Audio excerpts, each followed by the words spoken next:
Maharashtra CET guys, welcome to the Kannada class. We have taken Kannada paper, so please watch these videos. We have solved already 9 questions. You will be having 10 questions in your Kannada paper. तुम्हाला 10 प्रश्न असते, त्याच्यात 9 प्रश्न सोडून झालेला आहे. हे 10वा प्रश्न आहे, शेवटचे प्रश्न आहे.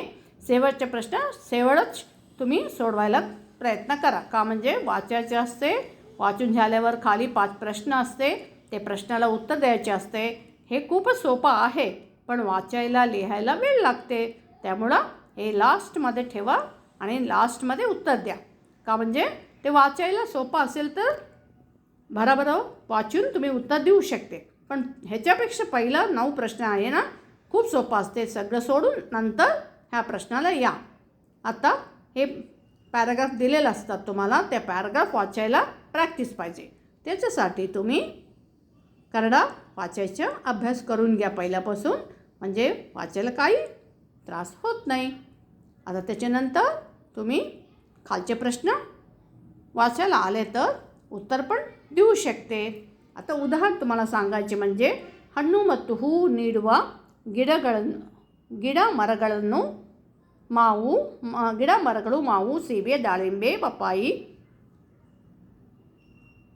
ಮರಗಳು ನಮಗೆ ಹಣ್ಣು ನೀಡುತ್ತವೆ ಅಂತ ಕೊಟ್ಟಿದ್ದಾರೆ. ಅದಕ್ಕೆ ಸಂಬಂಧಪಟ್ಟ ಪ್ರಶ್ನೆ ಕೆಳಗೆ ಕೊಟ್ಟಿದ್ದಾರೆ.